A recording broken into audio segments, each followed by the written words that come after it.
Welcome to my channel. আগের video অবশ্যই আপনারা দেখেছেন।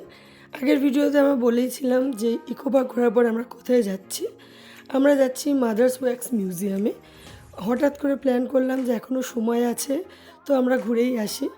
আমরা যে ইকো পার্কের 2 নম্বর গেট দিয়ে ঢুকেছিলাম তার একদম অপোজিটেই হচ্ছে মাদার্স ওয়্যাক্স মিউজিয়াম। ইকো পার্কের 2 নম্বর গেটেই সাবওয়ে রয়েছে, ওই সাবওয়ে ধরে একদম মাদার্স ওয়্যাক্স মিউজিয়ামের ওখানেই আসা যায়। তো ওখান থেকে আমরা চলে এলাম। এসেই প্রথমে এখানে ব্যাগ জমা দিয়ে দিতে হবে, বড় ব্যাগ যদি কারোর থাকে সেগুলো। তারপরে লিফটে করে আমরা প্রথমেই চলে যাবো 5th ফ্লোর। এখানে যে মার্ক করে দিচ্ছি এটা হচ্ছে টিকিট কাউন্টার। এখানে টিকিট কেটে নিতে হবে পার হেড 100 রুপিস করে। মঙ্গলবার থেকে রবিবার খোলা থাকে এই wax museum. Per head ticket 100 rupees, শুধুমাত্র মঙ্গলবার থেকে শুক্রবার পর্যন্ত। শনিবার এবং রবিবার টিকিট চার্জ হয় 150 টাকা। অ্যান্ড যে কোনো হলিডেজেও টিকিট চার্জ 150 টাকাই হয়। তো যার যেরকম সুবিধা সেই সময় আসবেন। এবার আসি মিউজিয়ামের কথায়। মিউজিয়ামে এত বড় বড় গণ্যমান্য ব্যক্তিদের মোমের মূর্তি করা রয়েছে, দেখে যেন একদম মনে হবে জীবন্ত রয়েছে। তাদের স্কিনের যে রিঙ্কেলস সব কিছু এত সুন্দরভাবে ফুটিয়ে তোলা হয়েছে, খুব ভালো লাগছে দেখতে। মনে হচ্ছে মানুষগুলো যেন জীবন্তই আমাদের সামনে বসে আছে বা দাঁড়িয়ে আছে। আমি তো অনেকজনের ভিডিওগুলো খুব ক্লোজ দিয়ে নিয়েছি, যাতে তাদের স্কিনটাকে দেখানো যায় যে এত সুন্দর করে করেছে তাদের এক্সপ্রেশন। আর এখানে অনেকেরই ছবি দিয়ে দেওয়া হয়েছে যাদের মোমের মূর্তি এখনও পর্যন্ত এই মিউজিয়ামে নেই, কিন্তু তাদের ডিটেলস দিয়ে এখানে ছবি দেওয়া রয়েছে। তো সেগুলোও আমরা দেখে নিচ্ছি। আমরা ওই দেখার পর এবার এসেছি স্পোর্টসের দুনিয়ায়। এই যে মেসি, পেলে, আর তারপরে আমরা সঙ্গীত দুনিয়ায় এসেছি। এখানে হেমন্ত মুখোপাধ্যায়, লতা মঙ্গেশকর। তো এখানে মায়ের পছন্দের মিঠুন চক্রবর্তীরও মোমের মূর্তি রয়েছে। তাই মাকে বললাম এখানে একটু ছবি তোলো। এখানে সামনে দাঁড়িয়ে রয়েছে শাহরুখ খান, সলমান খান। আর তারপরে আমরা চলে এসেছি সত্যজিৎ রায়ের দুনিয়ায়। এখানে তার সৃষ্টি করা সব কিছুরই ছবি দিয়ে দেয়া রয়েছে। জিনিসগুলো খুব সুন্দর করে ফুটিয়ে তুলেছে। এরপরে আমরা যে 5th ফ্লোরে উঠেছিলাম, তারপরে আমরা 4th ফ্লোরে চলে আসছি। এইটা হচ্ছে হলিউডের দুনিয়া।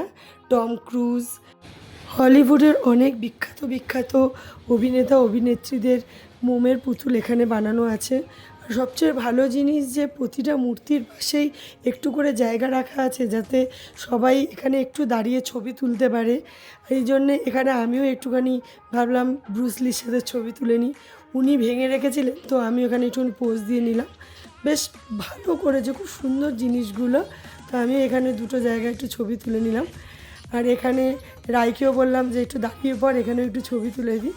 আর এই মিউজিয়ামের সবচেয়ে বেস্ট পার্ট যেটা আমার লেগেছে সেটা হচ্ছে এই হন্টেড হাউস। বাইরে এত গণ্যমান্য ব্যক্তিদের সাথে ছবি তুললাম, আর এনাদের সাথে তুলবো না এটা তো হয় না।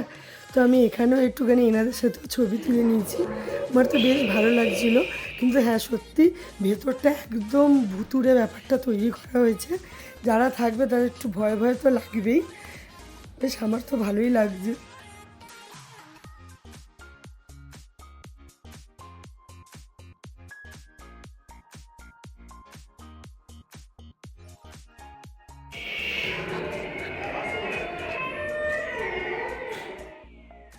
এই মিউজিয়ামটি ওপেন হয়েছিল 2014 সালের নভেম্বর মাসে, এবং জানতে পারি যে এই যে মূর্তিগুলো বানানো আছে প্রায় 100 থেকে 150 কেজি মোম ব্যবহার করা হয়েছে। এখানে বেরোনোর জায়গাটা এত সুন্দর করেছে, কেউ বুঝতেই পারবে না যে এখানে গেট আছে। তো ভাবছিলাম যে আমাদেরকে ওইদিকে দেখা যাচ্ছে। তারপরে চলে এলাম ফ্যান্টাসি ওয়ার্ল্ডে। এখানে বাচ্চাদের খুব ভালো লাগবে। মানে এখানে এই জিনিসটা খুবই ভালো যে বাচ্চা থেকে বয়স্ক সবারই পছন্দের জায়গাগুলো রয়েছে। সবাই খুব এন্টারটেইন হবে, সবাই এখানে ছবিও তুলছে। এখানে আমাদের সাথে থাকা ছোটো ছোটো পুচকে পুচকে বাচ্চাগুলোকেও ছবি তুলে নিয়েছি। আর এই হচ্ছে আমার খুব পছন্দের মিস্টার বিন। একদম মনে হচ্ছে এক্ষুনি আমাদের সাথে মজা করতে চলে আসবে, এতটাই জীবন্ত লাগছে। নন্টে ফন্টে, ডোরেমন, এখানে রয়েছে আয়রন ম্যান, স্পাইডারম্যান। তো খুব সুন্দর লাগছিলো। এই যে রাইও অনেকজনের সাথেই ছবি তুলেছে। তারপরে এখানে চলে আসছি আমরা ট্যাটু লাইটে। সত্যি বলতে এই জায়গাটা আমি ঠিক বুঝতে পারছিলাম না কী ব্যাপারটা। তো যাই হোক ও বুঝতে পেরেছে বলে ওখানে দাঁড়ালো, তারপরে দেখলাম যে হ্যাঁ এখানে একটা ট্যাটু ক্রিয়েট হচ্ছে এতে। তো আমাদের ওয়্যাক্স মিউজিয়াম ঘোরা হয়ে গেছে, বেরিয়ে এসে এখানে একটা সোভেনিয়ার শপ দেখছি, যে কারোর যদি কিছু কিনতে ইচ্ছা হয় তো কিনতে পারে।